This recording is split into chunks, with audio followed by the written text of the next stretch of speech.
الحمد لله رب العالمين والعاقبة للمتقين الصلاة والسلام على من كان نبيا وآدم بين الماء والطين سيدنا محمد وآله وأصحابه أجمعين أما بعد فأعوذ بالله من الشيطان الرجيم بسم الله الرحمن الرحيم سبحان الذي أسرى بعبده ليلا من المسجد الحرام إلى المسجد الأقصى الذي باركنا حوله لنريه من آياتنا إنه هو السميع البصير صدق الله مولانا العظيم وصدق رسوله النبي الأمي الكريم ونحن على ذلك لمن الشاهدين والشاكرين والحمد لله رب العالمين। ईमानदार मुस्लिम भातृबृंद मोहब्बतेर सहित उच्च आवाजे आल्लाहर हबीब आलिमे माकाना ओमा याकुन गाइबेर खबरदाता सशरीरे जिंदा हाजिर नाजिर काबाए दीनो जान किबलाए दीनो ईमान नबी मुहम्मद रसूलुल्लाह सल्लल्लाहु तआला अलैहि वसल्लम को मोहब्बत शरीफ पढ़ा अल्लाहुम्मा सल्ली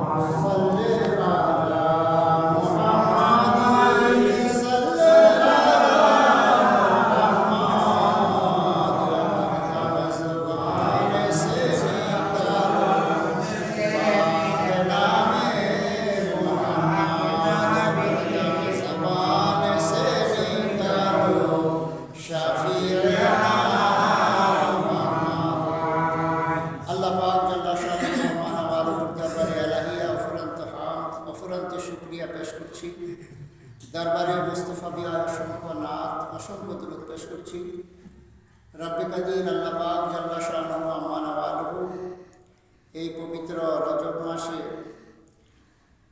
এক দোয়া খায়ের মজলিসের জন্য এই মসজিদে আমাদেরকে আসবার বসবার তৌফিক দান করেছেন আল্লাহর শুকরাতান সকলে একবার বলুন আলহামদুলিল্লাহ আলহামদুলিল্লাহ। या खुदा बहरे जनाबे मुस्तफ़ा इमदाद कुन या रसूल अल्लाह आज बहरे खुदा इमदाद कुन या शहीद करबला या दाफिए करबला गुल रुखा शहजादाए गुलगो कबा इमदाद कुन गौसे आजम बमाने बेसरो सामा मददे किबलाए दी मददे काबाए ईमा मददे बागिर दबे बला उफ्तदा किश्ती मदद कुन या माइनुद्दीन चिश्ती शाहे बरकात आए अबुल बरकात आए सुल्तान जूद बरकल्लाह आए मुबारक बादशाह इमदाद कुन क़ादरिया नाराया गौसे आज़म मिज़ानाम तमज़े शेख अहमद रज़ा खां कुतुब आलम मिज़ानाम सैयदी सनदी मुस्तफ़ा का रज़ा उनकी नूरानी सूरत पे लाखों सलाम सैयदी मुर्शिदी क़िबलाए अख्तर रज़ा हादिए दीनो मिल्लत पे लाखों सलाम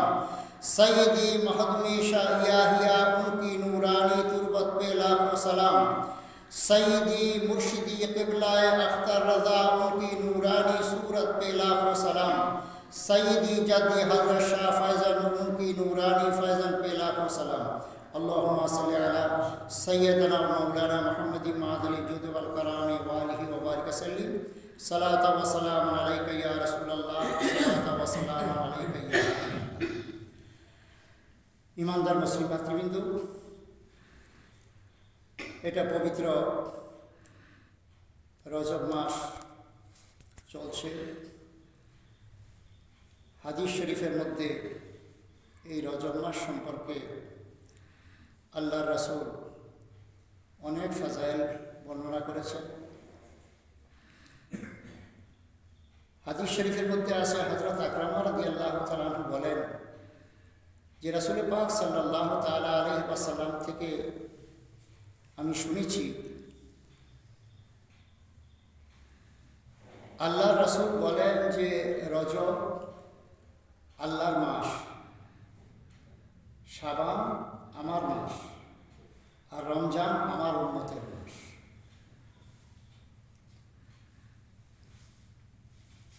তো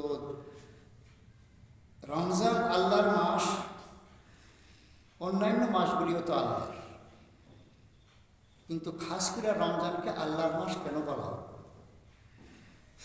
এই জন্য যে রমজানের চেয়ে রজবকে আল্লাহর মাস বলা হলো এই কারণে যে রজব মাসের অনেক গুরুত্ব হাদিস শরীফের মধ্যে আছে।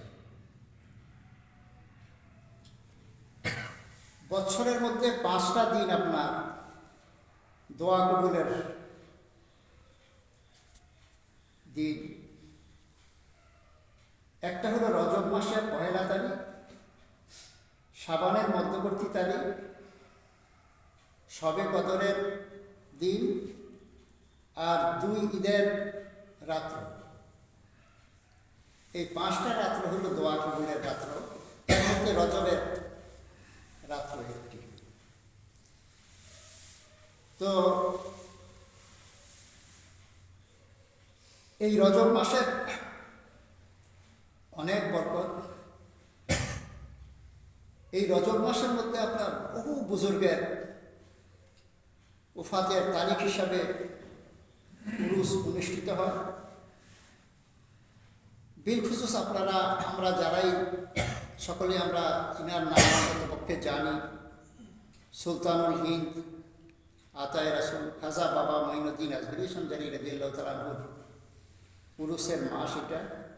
6 তারিখে রজবের উনি ওফাত হয়েছে। শরীফে 1 হইতে 6 তারিখ রজব মাসের উরুস হয়।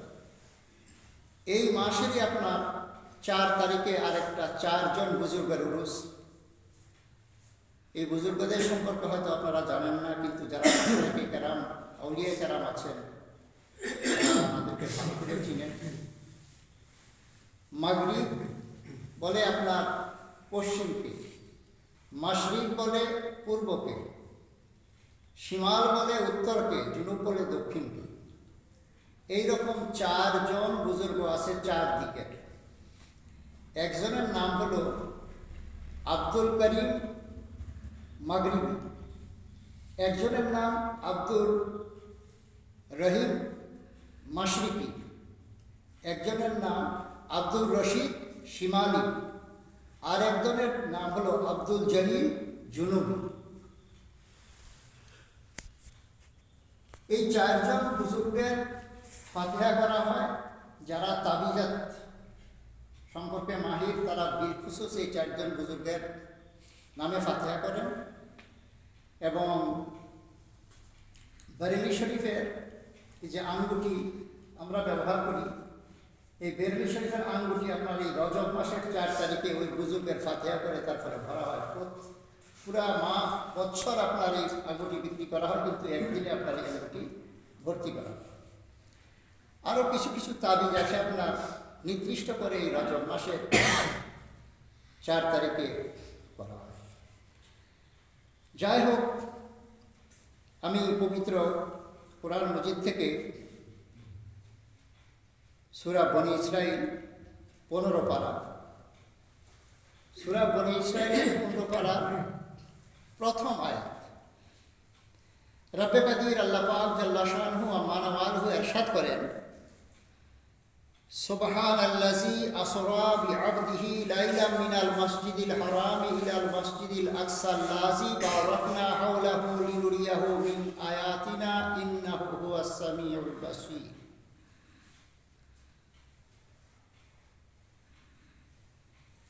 আল্লাহ বলেন, সুবহানাল্লাহ, পবিত্র মহিমাময় তিনি, যিনি রাতের কিয়দংশের মধ্যে তিনার খাস বান্দাকে মসজিদে হারাম হইতে মসজিদে আকসা পর্যন্ত ভ্রমণ করিয়েছিলেন। যার চতুর্পার্শ্বে আল্লাহ পাক বলেন, যার চতুর্পার্শ্বে আমি নিদর্শন রেখেছি, বরকতপূর্ণ করেছিলাম আমার বান্দাকে দেখানোর জন্য। নিশ্চয়ই তিনি শোনেন এবং দেখেন। এই হলো আপনার আয়াতে কারিমার অর্থ।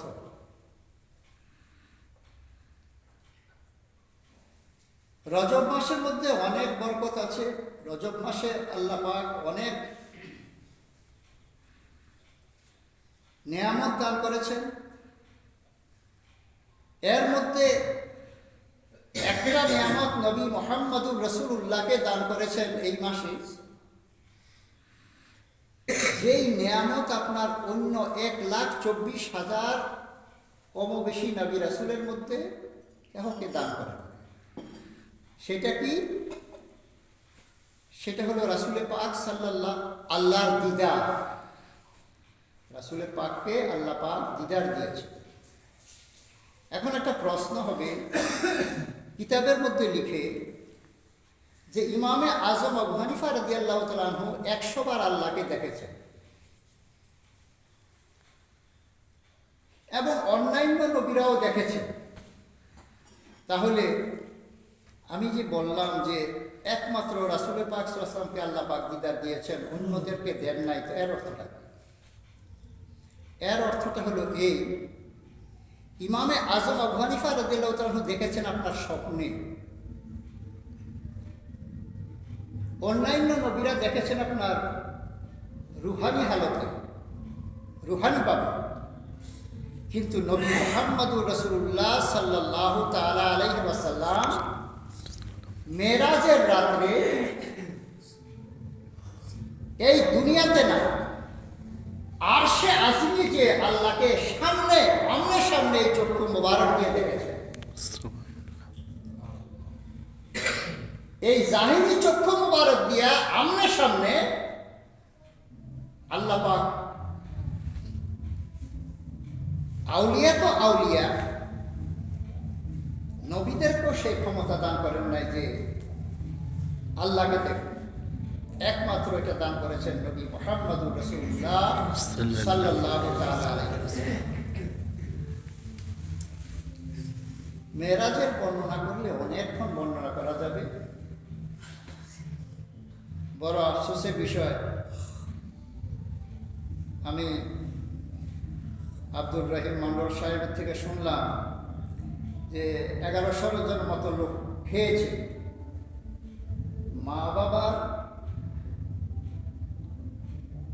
রুহের মাগফিরাত গল্পে এই দোয়া খায়ের মজলিস করেছে। পাশে পাশে খাওয়াটা হলো এটা সাইডের জিনিস, সেটা মেইন না, দোয়া খায়টা হলো মেইন। আর এখন দেখা যাচ্ছে খাবারটাই হয়ে গেছে মেইন, দোয়া খায় হলে হোক না হলে। এখানে 100 লোক নাই, অথচ খেয়েছে আপনার 1100 লোক। আপনারা একটু বোঝার চেষ্টা করেন যে আপনারা কি করছেন। যদি এটা আপনি ভেবে নেন যে আমি অমুকের বেটা, মানুষকে খাওয়াইলাম না, মানুষে কি বলবে, এইরকম যদি আপনার ভিতরে থাকে, তো আপনার খাওয়ানোই বেকার, কোনো লাভ হবে না, না আপনার না আপনার বাবা মা। মনে রাখবেন, যেটাই করবেন আল্লাহকে সন্তুষ্টি করার জন্য, আল্লাহর ওয়াস্তে করবেন। যে ইবাদত আপনি আল্লাহকে সন্তুষ্টি করার জন্য করেন, আল্লাহর ওয়াস্তে করেন, এটাই আল্লাহ পর্যন্ত বুঝবে এবং আল্লাহ এটাকে কবুল করবে। আর দুনিয়ার দেখানোর জন্য হলে আল্লাহ পাক ওই জায়গায় তার মুখের মধ্যে ছুড়ে দিবে। তো মুসলমান ভাতৃবৃন্দ, রাসূলে পাক সাল্লাল্লাহু তাআলা আলাইহি ওয়াসাল্লামকে আল্লাহ মেরাজ দান করেছেন। আর এটা সূরা বনী ইসরাঈলের যে আয়াত, সেই আয়াতের মধ্যে বর্ণনা হয়েছে। দেখেন, ইসলাম আমাদেরকে কিছু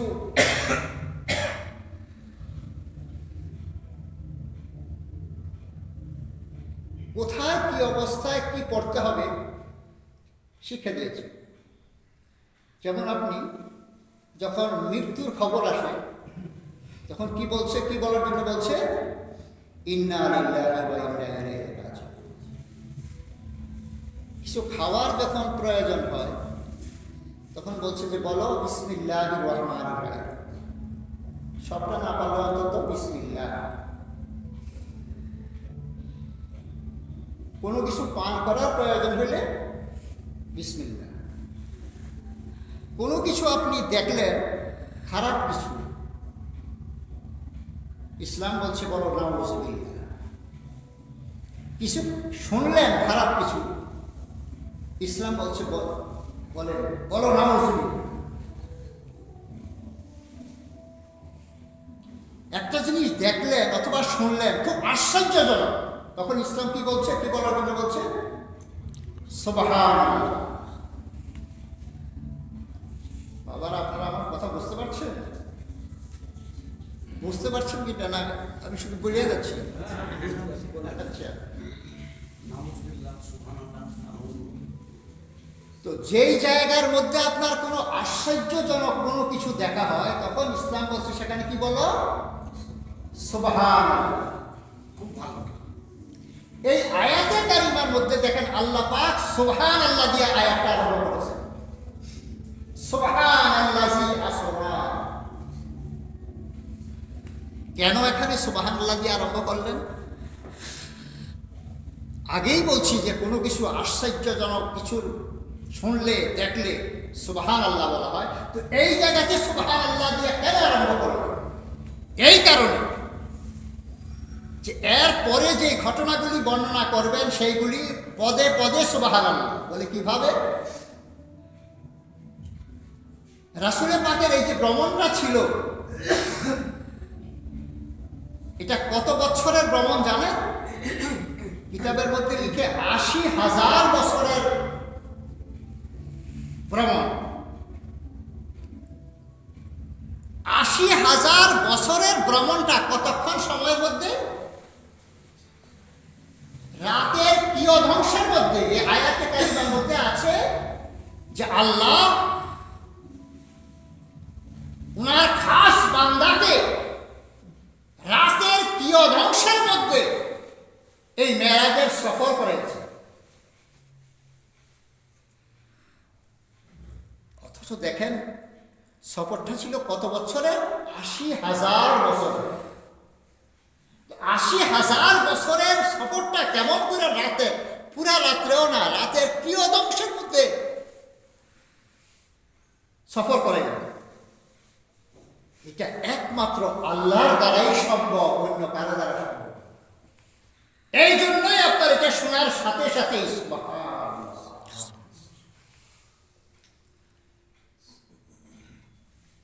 জান্নাতকে ভ্রমণ করাইয়েছেন, দুজককে দেখিয়েছেন।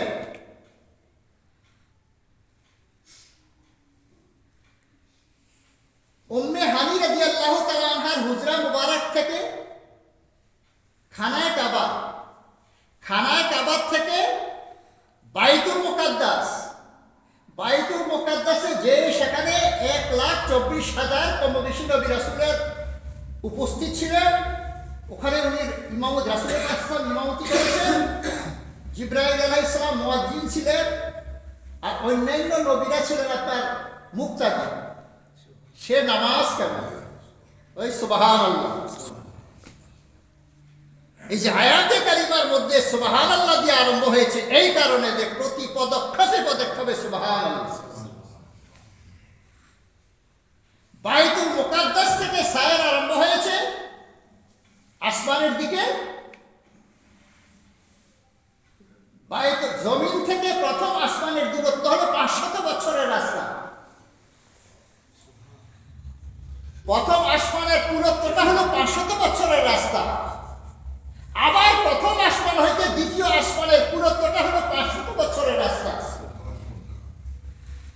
এইরকম করে সাত আসমান পাড়ি দিয়েছে, ৭ আসমানের গ্যাপগুলি পাড়ি দিয়েছে। ৫০০ বছরের রাস্তা। এরপরে হলো আপনার বাইতুল মামুর।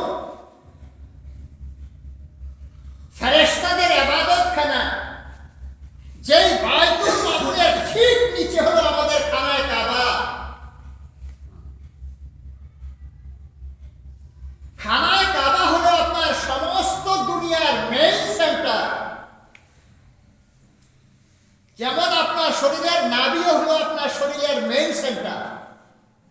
আপনি মাথার থেকে মাপেন নাভি পর্যন্ত, আর নাভির থেকে মাপেন পায়ের পাতা পর্যন্ত সমান সমান। এই নাভি হলো সেন্টার। তো খানায় কাবার তাহলে একবারে জমিনের মেইন সেন্টারের মধ্যে আছে। আর এইটার উপরে হলো আপনার বাইতুল মামুর, ফেরেশতাদের ইবাদত গাহ। তো বাইতুল মামুরকে পার হয়ে আপনার সিদরাতুল মুনতাহা, সিদরাতুল মুনতাহা পর্যন্ত জিবরাইল আলাইহিস সালাম নিয়ে গিয়েছেন রাসূল পাক সাল্লাল্লাহু আলাইহি ওয়াসাল্লামের সাথে সাথে। বাস এই জিনিসটা একটু খেয়াল রাখেন যে সিদরাতুল মুনতাহার এখানে একটা নুকতা বর্ণনা করে আমি আমার নসিহত শেষ করব। এর আগে রাসূল পাক সাল্লাল্লাহু তাআলা আলাইহি ওয়াসাল্লাম মেরাজ আল্লাহ কেন করিয়েছেন, এর মধ্যে কি হাকিকত। সর্বপ্রথম কথা তো আল্লাহর প্রিয় হাবিবকে আল্লাহ মেরাজ করেছেন, আল্লাহ জানেন আর আল্লাহর হাবিব জানেন। আমাদেরকে আমাদের বুজুর্গরা এবং কিতাবের মধ্যে যা ইঙ্গিত করেছেন, বুঝাবার চেষ্টা করেছেন, আমরা অতটুকুই জানি, এর চাইতে বেশি। প্রথমত সব নবী এবং সব নবীর উম্মতকে নবীরা এই সাক্ষ্য দেওয়াই ছিলেন কি, আশহাদু আল্লা ইলাহা ইল্লাল্লাহ। সমস্ত নবীরই কলমা লা ইলাহা ইল্লাল্লাহ মুহাম্মাদুর রাসূলুল্লাহ, সমস্ত নবীদের কলমা। আর অন্যান্য নবীদের উম্মতের কলমা আলাদা আলাদা। লা ইলাহা ইল্লাল্লাহ আদম ও সফিউল্লাহ, আদম আলাইহিস সালামের উম্মতের কলমা। নূহ আলাইহিস সালামের উম্মতের কলমা লা ইলাহা ইল্লাল্লাহ নূহ নজিউল্লাহ। ইব্রাহিম আলাইহিস সালামের উম্মতের কলমা লা ইলাহা ইল্লাল্লাহ ইব্রাহিম ও খলিলুল্লাহ। ইসমাঈল আলাইহিস সালামের উম্মতের কলমা লা ইলাহা ইল্লাল্লাহ ইসমাঈল জবিউল্লাহ। ঈসা আলাইহিস সালামের উম্মতের কলমা লা ইলাহা ইল্লাল্লাহ ঈসা রূহুল্লাহ। নবী মুহাম্মদুর রাসূলুল্লাহর উম্মতের কলমা লা ইলাহা ইল্লাল্লাহ মুহাম্মাদুর রাসূলুল্লাহ। আর রাসূল পাক সাল্লাল্লাহু তাআলা আলাইহি ওয়াসাল্লামের কলমা লা ইলাহা ইল্লাল্লাহ ইন্নী রাসূলুল্লাহ। আল্লাহ ব্যতীত কোনো মাবুদ নাই, নিশ্চয়ই আমি আল্লাহর রাসূল। এখন দেখেন বাবা, ওয়াজ কম শুনবেন, বোঝার চেষ্টা করবেন। সমস্ত নবীদের কলমা লা ইলাহা ইল্লাল্লাহ মুহাম্মাদুর রাসূলুল্লাহ। আমাদেরও কলমা লা ইলাহা ইল্লাল্লাহ মুহাম্মাদুর রাসূলুল্লাহ। আল্লাহ পাক নবী মুহাম্মাদুর রাসূলুল্লাহ সাদকায়ে নবী মুহাম্মাদুর রাসূলুল্লাহর উম্মতের উপরে কত বড় মেহেরবানি করেছেন দেখেন। নবীদের যে কলমা, সেই কলমা আপনার উম্মতি মুহাম্মাদী। এই জন্য ইমাম ইশক মুহাব্বত আলা হযরত ইমাম মুহাম্মদ রাজা কা ফাজিল বেরলভী আলাইহি রহমাতুর রাজওয়ান উনার হেদায়েতে বখশিশ শরীফের মধ্যে লিখেন একটা শের এইভাবে, তিনি বলেন, আম্বিয়া সে করো আরজ কেউ মালিক হো, क्या नबी है तुम्हारा हमारा नबी। আল্লাহ কি আন্দাজ দেখে। আল্লাহ হযরত বলছেন যে হে নবীগণ, আপনারা তো আমাদের মালিক ও মাওলা, আমরা তো রাসূল পাক সাল্লাল্লাহু তাআলা আলাইহি ওয়াসাল্লামের উম্মত। আর আপনারা যেহেতু নবী, আপনারা হলেন আমাদের মালিক ও মাওলা। তো আমি আহমদ রাজা আপনাদের কাছে একটা আরজ করি। সেই আরজ যে আমাদের যে নবী, সেই নবী কি আপনাদেরও আল্লাহ। তো নবীরা কি জবাব দিয়েছিলেন? তো আল্লাহ হযরত লিখেন, নবীরা জবাব দিয়েছিলেন, जैसे सबका खुदा एक है, जैसे सबका खुदा एक है, वैसा ही इनका उनका तुम्हारा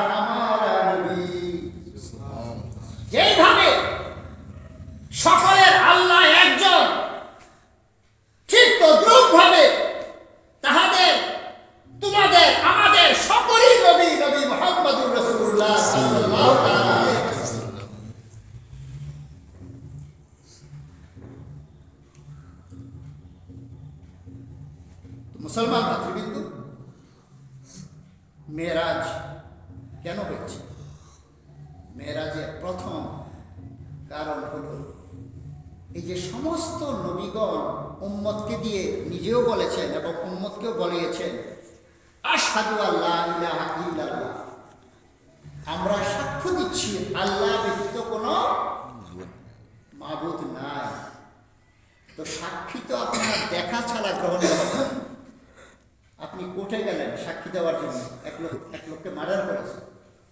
আপনি বললেন যে স্যার, আমি আপনাকে জিজ্ঞাসা করলো যে আপনি দেখেছেন ওকে মার্ডার করেছে, বলছেন না আমি শুনেছি মার্ডার করেছে, আপনার সাক্ষী গ্রহণীয় হবে? সাক্ষী, শোনা সাক্ষী গ্রহণীয় হবে না, দেখা সাক্ষী গ্রহণীয় হবে। আপনাকে জেলখানার মধ্যে ডুবেই দিবে যে তুমি এখানে বাটপারি করার জন্য আসো, তুমি শুনছো আর আসো সাক্ষী দেওয়ার জন্য। আরেকজন লোক এসে বলল যে হ্যাঁ স্যার, আমি দেখেছি ও মার্ডার করেছে। আগের লোকটা যাকে বলছিল, শেষের লোকটা এসে দেখে দেখে সাক্ষী দিয়েছে যে ওই মার্ডার করেছে। তখন ওই আগের লোকটাকে ছেড়ে দেওয়া হবে, এই কারণে দেশে তো সঠিকই বলছে যে দেখা সাক্ষীর উপরে শোনা সাক্ষীটাকে কবুল করা হবে। তো 1,24,000 কম বেশি নবী রাসূল যে সাক্ষ্য দিয়েছিলেন কেহ আল্লাহকে দেখেন না, একমাত্র নবী মুহাম্মদুর রাসূলুল্লাহ সাল্লাল্লাহু তাআলা আলাইহি ওয়াসাল্লাম জাহিলি অবস্থায় চর্মচোখ মুবারক দিয়ে দেখেছে। আর এই জন্য যেহেতু অন্যান্য নবীরা তো সাক্ষ্য দিয়েছেন, তারা তো দেখেন নাই, এই জন্য একজন নবীর দরকার যিনি দেখে দেখে সাক্ষ্য দিবেন, আর ওনার দেখা সাক্ষীর উপরে ওই শোনা সাক্ষীগুলি আল্লাহ পাক কবুল করবেন। এখন আরেকটা প্রশ্ন এখানে হবে যে নবী পাক সাল্লাল্লাহু তাআলা আলাইহি ওয়াসাল্লাম তো সর্বশেষে আসলেন 1,24,000 কম বেশি নবী রাসূলের পরে, আর 1,24,000 কম বেশি নবী রাসূল তো আগেই সাক্ষ্য দিয়ে চলে গেছেন। তো ইনার থেকে কেমন করে ইনি শুনলেন? একটা প্রশ্ন। হ্যাঁ, অনেক কিছু আমরা যা দেখছি তা কিন্তু না, এটা অন্যরকমও হতে পারে। বলে কেমন? দেখেন, সূর্য আমরা দেখছি কতটুকু, একটা বলের মতো, একটা থালার মতো মনে হচ্ছে সূর্য। আসলে কি একটা থালার মতো সূর্য? হ্যাঁ,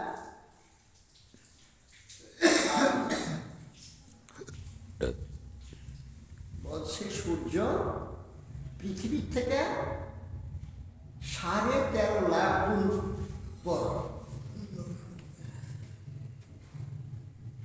চিন্তা করেন, একটু বড় না, কত বড়, অথচ আমরা দেখছি এতটুকু। তো আমরা যদি বলি যে এত বড়, তাহলে এটা কি সঠিক হবে? ভুল হবে। তো ঠিক তদ্রূপ ভাবে আমরা দেখছি যে প্রথম মানুষ, প্রথম নবী হযরত সাইয়েদনা আদম আলাইহিস সালাম, এটা আমাদের দেখা, কিন্তু এটা আমাদের হাকিকত না। বলে কেন?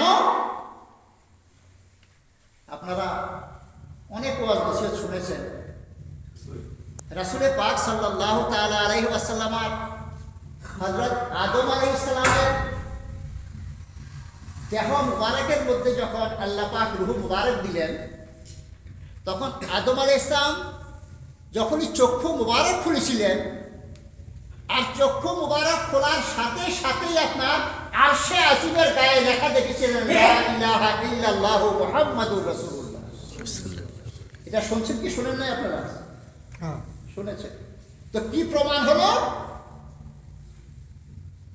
এখন কি প্রমাণ হলো?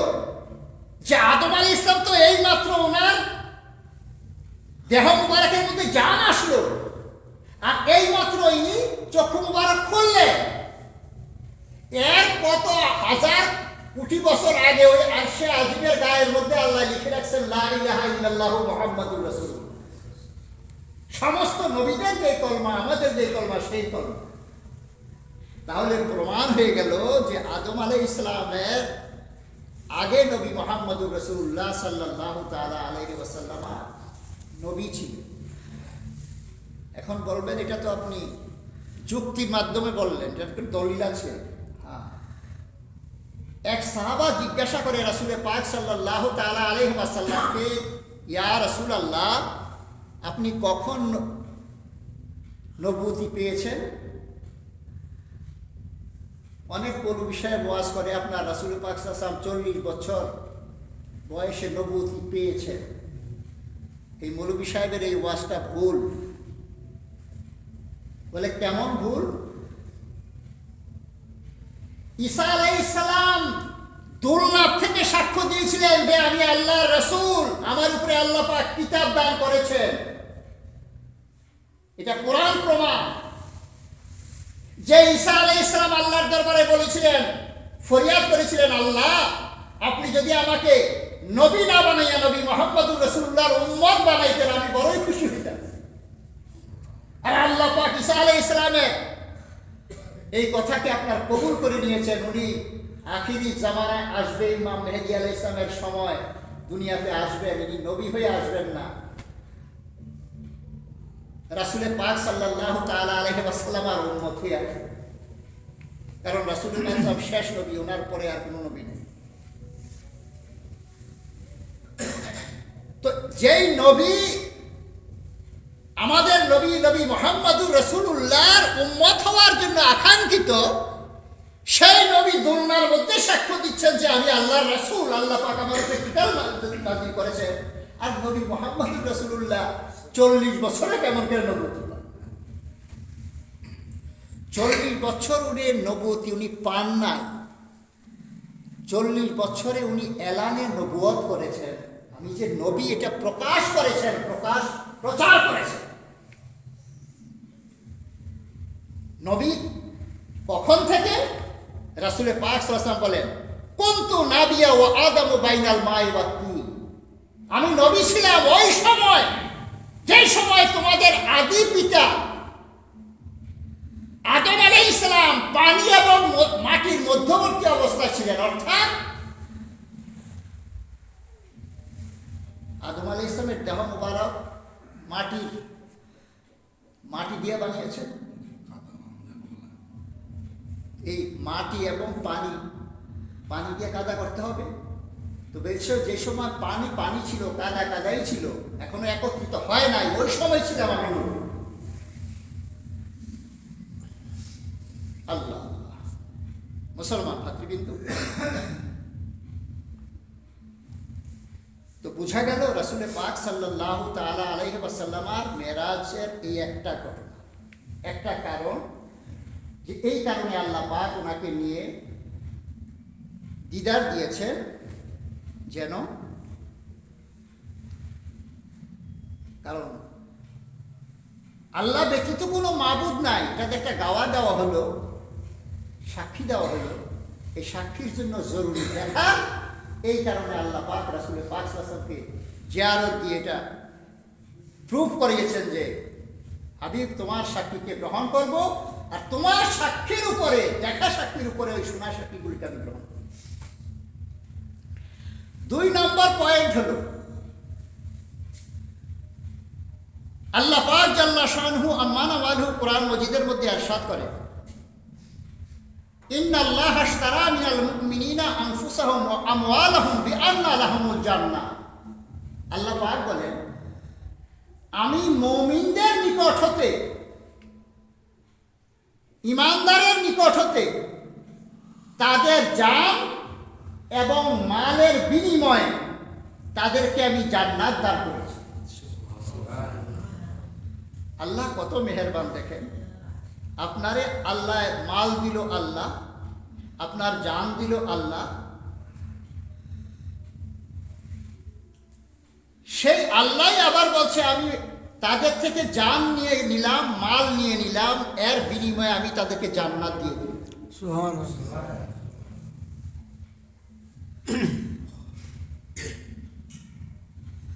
এই যে আল্লাহ খরিদ করলেন, বিক্রি করলাম।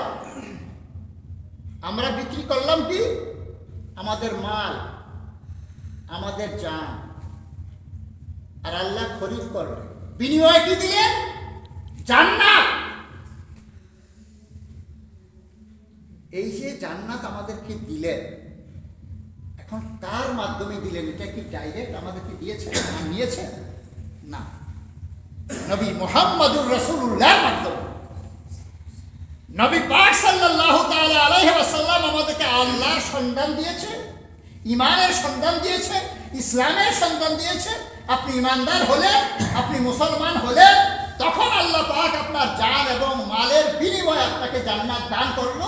তো নবী মুহাম্মদুর রাসূলুল্লাহর মাধ্যমে এই ক্রয় বিক্রয় হল। আপনি গরু কিনতে জানেন না ভালো, একজন পাইকারকে বলবেন যে আমার গরুটা কিনে দাও। তো গরু আপনার পাইকার আপনাকে গরু কিনে দিবে, সে গরুওয়ালার থেকে গরু নিবে আর আপনার থেকে টাকা নিবে, মধ্যস্থ হয়ে সে আপনাকে গরু কিনে দিবে। তো সে গরুওয়ালাকেও দেখলো এবং যাকে কিনে দিল তাকেও দেখলো।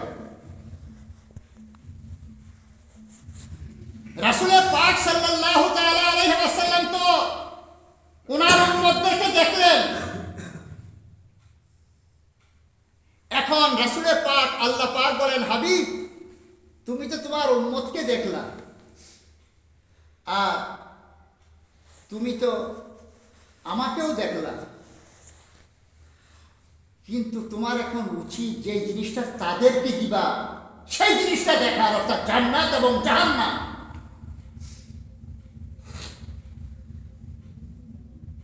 আল্লাহ জান্নাত সৃষ্টি করেছেন কুল কায়নাত, শুধু জান্নাত কেন, সব সৃষ্টি করেছেন নবী মুহাম্মদুর রাসূলুল্লাহ সাল্লাল্লাহু তাআলা আলাইহি ওয়াসাল্লামের ওসিলা। জান্নাত সৃষ্টি করেছেন রাসূলের পাকের কারণে, জাহান্নাম সৃষ্টি করেছেন রাসূলের পাকের কারণে। বলে জান্নাত তো বুঝতে পারলাম রাসূলের পাকের কারণে সৃষ্টি করেছেন, জাহান্নাম কেন সৃষ্টি করলেন? রাসূলের পাককে যে ভালোবাসবে তাকে জান্নাত দিবে, রাসূলের পাককে যে ভালোবাসবে না তাকে জাহান্নাম।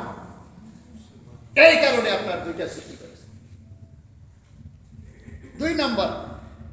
3 নম্বর, আপনার আল্লাহ যুদ্ধের ময়দানে যে যারা যোদ্ধা, সামরিকে যারা কাজ করে, মিলিটারি, তাদেরকে যুদ্ধের ময়দানে দিয়ে ট্রেনিংটা শিক্ষা দেওয়া হয় না, আগেই ট্রেনিংটা শিক্ষা দেওয়া হয়। আগেই ট্রেনিং করানো হয় যুদ্ধের ময়দানে, তো যুদ্ধের সময়, ওর সঙ্গে তো ট্রেনিংয়ের কোনো ব্যাপার নয়।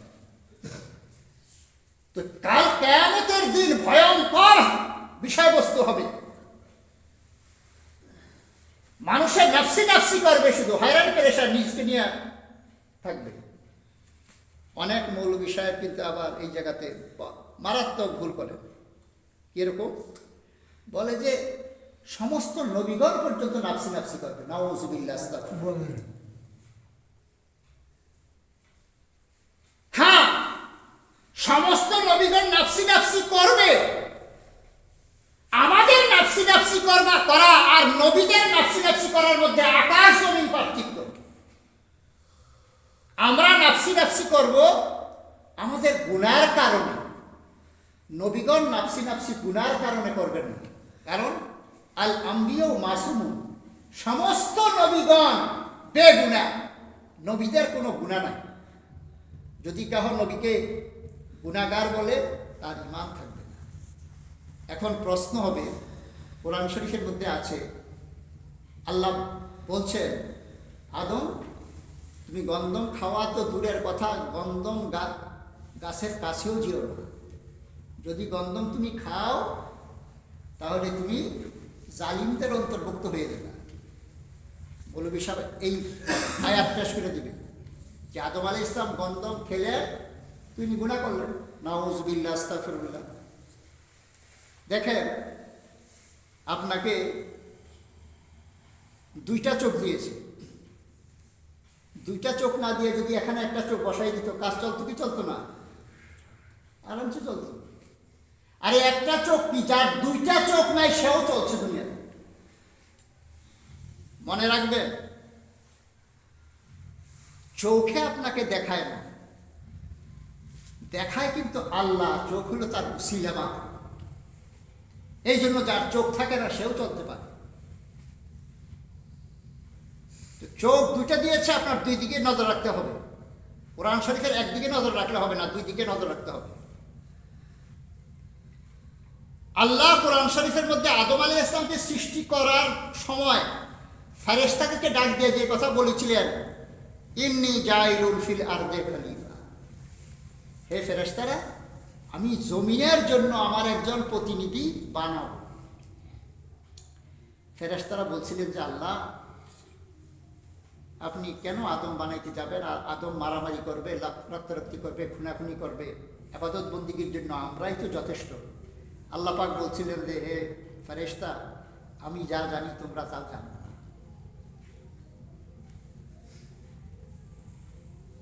আল্লাহ কি বলছিলেন? আমি দুনিয়ার জন্য প্রতিনিধি বানাবো। এখন আপনি খেয়াল করেন, আদম আলাইহিস সালাম যদি গন্ধম না খেতেন, ইনি যদি জান্নাতে থেকেই যেতেন, মৌলভী সাহেব আবার ওয়াজ করে যে গন্ধম খেয়েছেন তো দুনিয়াতে এসেছেন,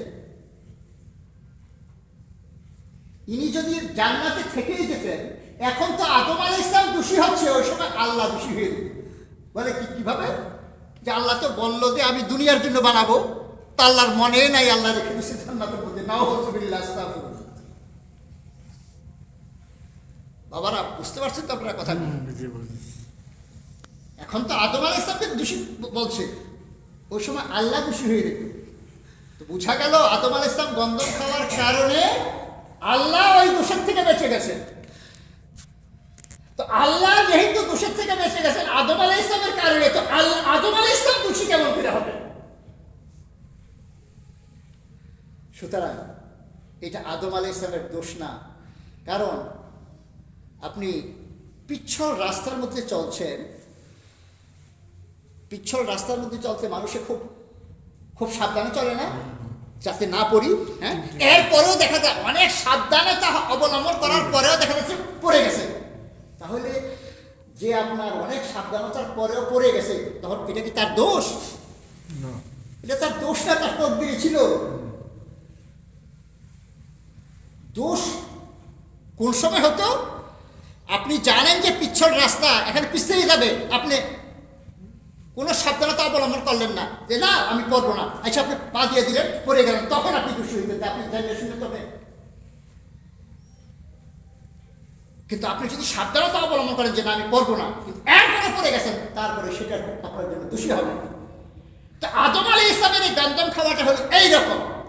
সন্তান আদম আলাইহিস ইসলামকে, শয়তান আদম আলাইহিস ইসলামকে এসে ধোঁকা দিয়েছে, কোরআন শরীফের মধ্যে আছে। আর আদম আলাইহিস ইসলাম খেয়েছে। আর আদম আলাইহিস ইসলাম খাওয়ার পরে বলছেন রাব্বানা জালামনা, আল্লাহ আমি জুলুম করেছি, তুমি আমাকে ক্ষমা করো। দেখেন, একদিক দিয়ে আপনি খেয়াল করলে দেখেন যে আদম আলাইহিস ইসলাম তো জুলুমই করে নাই। আদম আলাইহিস ইসলাম যদি না খাইতেন, যদি দুনিয়াতে না আসতেন, তখন তো আল্লাহ দায়ী হতো। তো আদম আলাইহিস ইসলাম দুনিয়াতে আসছেন গন্ধম খাওয়ার কারণে, সুতরাং এটা ওটা জুলুম হয় নাই। ইনি চেষ্টা করেছিলেন যাতে না খায়, কিন্তু ওই যে পিছল রাস্তার মধ্যে পড়ার মতো এইরকম ইনি করে গেছেন, এই জন্য উনি দোষী না। এরপরে উনি বলছেন যে আল্লাহ আমি দোষী,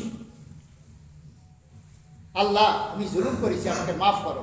আল্লাহর এটা বড় পছন্দ হয়েছে, আল্লাহ পাক মাফ করে দিয়ে আপনার ওনার মাথা মোবারকের মধ্যে নবুয়তের তাজ করে দিয়েছে। সুবহানাল্লাহ। আর শয়তান দেখেন, শয়তান সত্য কথা বলেও শয়তান গ্রেফতার হয়ে গেছে। শয়তান কি বলছে? আল্লাহ পাক সমস্ত ফেরেশতাদেরকে ডাক দিয়ে বলছেন যে আমার আদমকে সেজদা করো। সমস্ত ফেরেশতারা সেজদা করলো, সবাই ইবলিস সেজদা করলো না।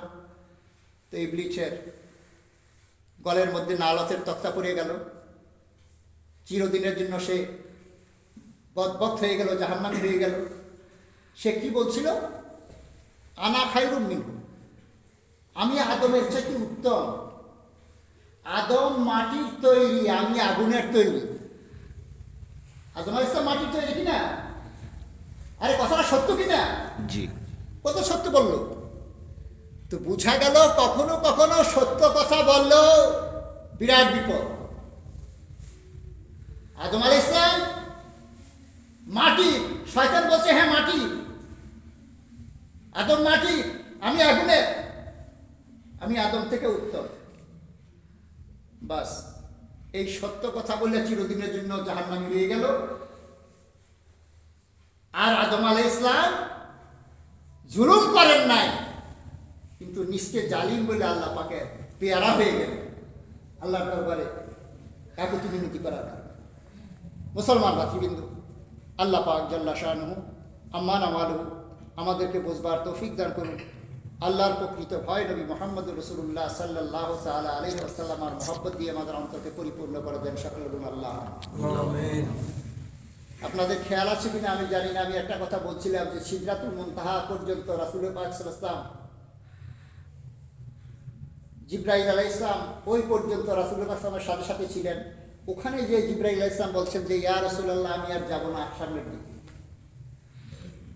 আল্লাহ রাসূল বলছেন যে জিবরাইল তুমি এই পর্যন্ত আমার সাথে আসলা, তুমি আর যাবা না কেন? তো জিবরাইল আলাইহিস সালাম যা বলছিলেন শেখ সাদি রহমতুল্লাহ আলাইহি ফার্সিতে এইভাবে বলছেন, আগার এক সরময়ে বরতর ফরম ফরুবে তাজাল্লা বসুজাত ফরম। বলছি ইয়া রাসূলুল্লাহ আমি যদি আর এক চুল পরিমাণ অগ্রসর হই তাহলে তাজাল্লিতে পুরে ছারখার হয়ে যাবে। এখানে অনেক মৌলবী সাহেবরা ওয়াজ করে যে জিবরাইল আলাইহিস সালাম বলছিলেন যে আর যদি এক চুল পরিমাণ সামনে অগ্রসর হইতে আল্লাহর তাজাল্লিতে পুরে ছারখার হয়ে যাবে। দেখেন এখানে বলছে তাজাল্লিতে পুরে যাব, সেখানে আল্লাহর তাজাল্লি না কার তাজাল্লি সেটা বলা হয় না, তাজাল্লিকে মতলব রাখা হয়েছে। কার তাজাল্লি? যারা এলমে মারফত সম্পর্কে জ্ঞান রাখেন তারা বলেন যে আল্লাহর তাজাল্লি না, রাসূল পাক সাল্লাল্লাহু তাআলা আলাইহি ওয়াসাল্লাম এর 3টা সূরা, সূরা মারইয়ামের মধ্যে আছে, তাফসীরে রুহুল বায়ান শরীফের মধ্যে কাফ হা ইয়া আইন সাদ, সূরা মারইয়ামের প্রথম যে আয়াতটা, এই কয়েকটা অক্ষরের মাধ্যমে বর্ণনা করা হয়েছে। এই আয়াতের মর্মে আল্লামা ইসমাইল হাক্কি রাদিয়াল্লাহু তাআলা আনহু বলেন যে রাসূল পাক সাল্লাল্লাহু আলাইহি ওয়াসাল্লামের 3টা সূরত, যখন আল্লাহ ছিলেন, কোন সৃষ্টি বলতে ছিল না, তখন রাসূল পাক সাল্লাল্লাহু তাআলা আলাইহি ওয়াসাল্লামের নূর মুবারককে আল্লাহ সৃষ্টি করেছিলেন এবং সূরতে হাক্কিতে রেখেছিলেন, আল্লাহর সূরতে রেখেছিলেন। সুবহানাল্লাহ। এখন একটা প্রশ্ন হবে যে আল্লাহর তো কোনো সূরত নাই, তো আল্লাহর সূরতে রাখলেন কেমন করে? আচ্ছা আল্লাহর তো সূরত নাই বুঝলাম ঠিক, কিন্তু আল্লাহ আছেন কিনা? আল্লাহ ওয়াজিবুল ওজুদ, আল্লাহর ওজুদ ওয়াজিব, অবশ্যই আছেন। তো যেই রকম আছেন ওই রকম করেই নবী মুহাম্মদুর রাসূলুল্লাহকে রেখেছিলেন, এইটাকেই বলে সূরতে হাক্কি। বড় কঠিন, বড় সূক্ষ্ম জিনিস। 2 নাম্বার, যখন ফেরেশতা সৃষ্টি করলেন, ফেরেশতার জগতে রাসূল পাক সাল্লাল্লাহু আলাইহি ওয়াসাল্লামকে রাখলেন সূরাতে মালাইকাতে। 1,24,000 কম বেশি নবী রাসূলের পরে যখন নবী মুহাম্মদুর রাসূলুল্লাহকে পাঠাইলেন, তখন রাসূল পাকের সূরত দিলেন সূরতে বাশারি, মানুষের সূরত।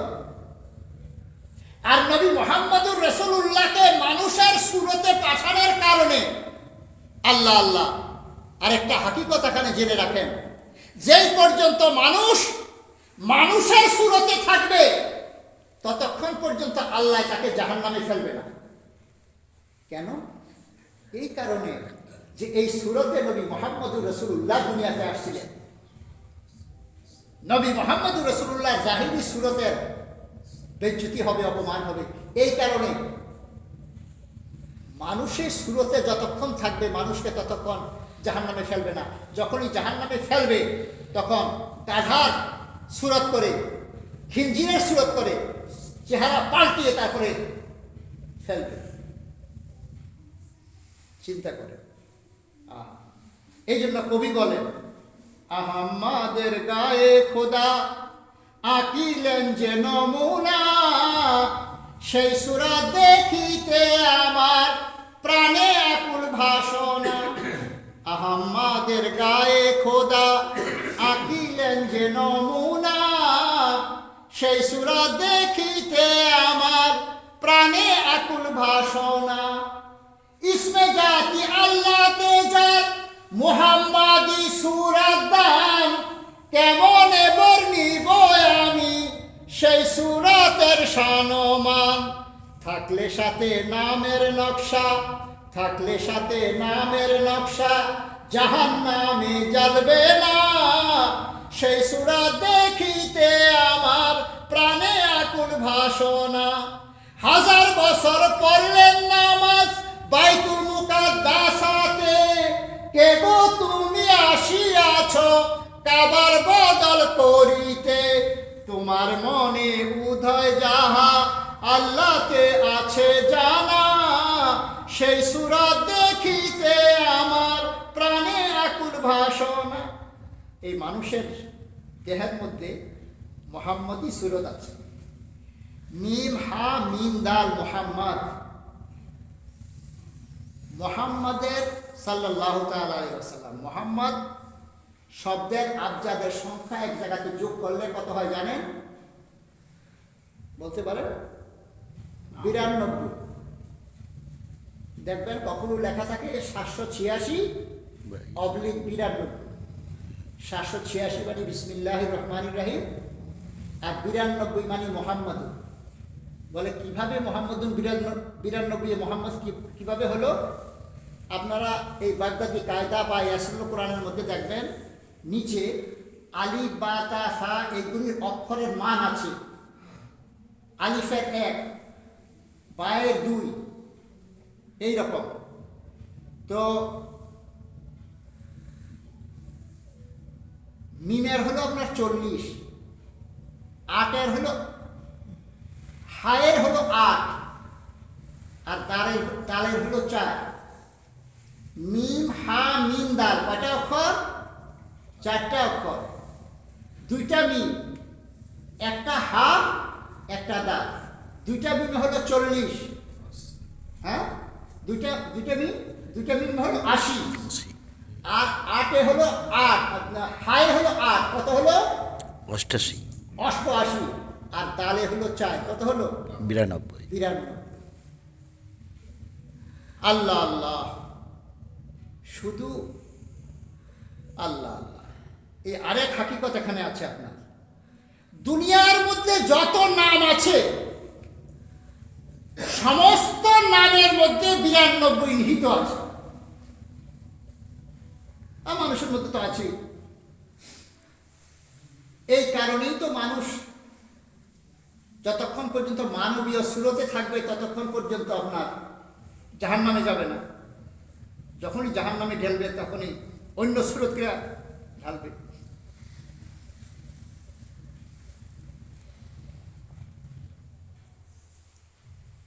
এই মাথা, যারা আলিম তারা বুঝতে পারবে, মুহাম্মদ লেখা এই মাথা গোল, মিম এইরকম গোল, পিঠ হায়ের মতো, আবার কোমর মিম, আবার পা দালের মতো, মিম হা মিম দাল মুহাম্মদ। এই মানুষের নকশাটাই ওই রকম। এই জন্য নামাজকে বলে সূরাতে মুহাম্মাদি, নামাজকে বলে সূরাতে আহম্মদি। যখন আপনি দাঁড়াইলেন তখন আহম্মদের আলিফ হিসাবে দাঁড়াইলেন, আলিফ হা মিম দাল আহমদ। যখন আপনি দাঁড়াইলেন তখন আহমদের আলিফের মতো দাঁড়াইলেন। আর যখনই রুকুতে গেলেন তখন মুহাম্মাদি সূরতে গেলেন, যখনই সাজদাতে গেলেন মুহাম্মাদি সূরতে গেলেন, যখনই তাশাহুদে বসলেন তখনই মুহাম্মাদি সূরতে বসলেন। এই জন্য বলে নামাজ সূরতে মুহাম্মাদি, নামাজ সূরতে আহমদি। তো মুসলমান ভাতৃবৃন্দ, ওই যে বলছিলাম রাসূল পাক সাল্লাল্লাহু তাআলা আলাইহি ওয়াসাল্লাম সিদরাতুল মুনতাহা পর্যন্ত যে জিবরাইল আলাইহিস সালাম যান নাই, বলছে ইয়া রাসূলুল্লাহ আমি আর আগে অগ্রসর হব না। তো তাবাহুরে ফিদ্দিন, যারা ধর্মে পারদর্শিকতা রাখেন, জ্ঞান রাখেন, তারা বলেন যে আল্লাহর নূরে পড়বে না। ওই যে রাসূলে পাকের যে সূরতে হাক্কি দুনিয়ার থেকে আপনার আসলেন, উম্মে হানি রাদিয়াল্লাহু তাআলা আনহার ঘর হতে মসজিদে আকসা পর্যন্ত তিনি আসলেন আপনার মানবীয় সূরতে। আর মসজিদে আকসা থেকে যখনই আপনার উপরের দিকে উঠলেন তখনইও মানবীয় সূরতে। যখন আপনার ফেরেশতার জগতে পৌঁছে গেলেন তখন আপনার ফেরেশতার সূরতে। আর যখনই আপনার সিদরাতুল মুনতাহা গেলেন তখন আপনার সূরতে হাক্কিতে। তখন বলছে রাসূল পাক সাল্লাল্লাহু আলাইহি ওয়াসাল্লাম বসানি সূরত খুলে দিয়েছেন। তখন সেই সূরত জিবরাইল আলাইহিস সালাম তাপ সহ্য করতে পারবে না, এই জন্য বলছে আমি যাব। আচ্ছা, এটা বড় কঠিন বিষয়, আপনি এই বিষয়ে যাওয়ার দরকারে নাই। মৌলভী সাহেব বলছে আল্লাহর তাজাল্লিতে জ্বলে যাবে, তো আল্লাহর তাজাল্লিতেই জ্বলুক, আমাদের কোনো আপত্তি নাই। এখন আসেন, এই জায়গার মধ্যে দুইটা আকীদা আমাদের শক্ত হয়ে গেল। বলে কি, যেসব মৌলভী সাহেবরা বলেন যে নবী আমাদের মতো মানুষ, সেই সব মৌলভী সাহেবদের এখানে শিক্ষা গ্রহণ করার দরকার যে তুমি 2-3 বার পায়খানা করলে তোমার জিন্দগি বরবাদ হয়ে যাবে, শেষ হয়ে যাবে। আর জিবরাইল আলাইহিস সালাম এত শক্তিশালী, জিনার 6শত নূরের পাখা আছে, একটা নূরের পাখাকে হিলানো দিলে সারা দুনিয়া ঘুরে চলে আসে। এখন চিন্তা করেন 6শত নূরের পাখাকে হিলানো দিলে কি অবস্থা হবে। জিবরাইল আলাইহিস সালামের মতো শক্তিশালী ব্যক্তি বলছে যে নবী আমার মতো না, আর নবীর মতো আমি না। আপনারা বলবেন যে আপনি কেমন করে বুঝলেন যে জিবরাইল ইসলাম বলছে নবী আমার মতো না, আমি নবীর মতো না, নবী আমার মতো না, আপনি কেমন করে বুঝলেন? এখনই আপনাদেরকে প্রমাণ করে দিচ্ছি। জিবরাইল আলাইহিস সালাম যদি নবীকে যদি নিজের মতো মনে করতেন তখন বলতেন ইয়া রাসূলুল্লাহ আপনি তো আমার মতো, আমি যাইতে পারছি না, আপনিও যেতে পারবেন না, আপনি রুখেন। বুঝে আসছে কথা? বুঝে আসে না? নিজকে নবীকে যদি নিজের মতো মনে করতেন তো বলতেন ইয়া রাসূলুল্লাহ আমি তো যাইতে পারছি না, আপনি তো আমার মতো, সুতরাং আপনিও যেতে পারবেন না, আপনি থাকেন রুখত এমন।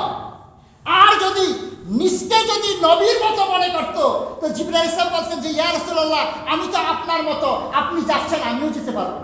বুঝে আসছে কথা? তো সাথে সাথে যেতেন। তো প্রমাণ হয়ে গেল জিবরাইল আলাইহিস সালাম নবীকে নিজের মতো মনে করে না, আর নিজকে নবীর মতো মনে করে না। আর এই পচাগন্ধা বলে বিষয় বলে নবী আমাদের মতো একজন মানুষ। আল্লাহ পাক জাল্লা শানুহু আম্মানা ওয়ালহু এই সব পথ আকীদার থেকে আমাদেরকে বাঁচিয়ে রাখুন। ওয়া আখিরু দাওয়ানা আনিল হামদুলিল্লাহি রাব্বিল আলামিন। আল্লাহুম্মা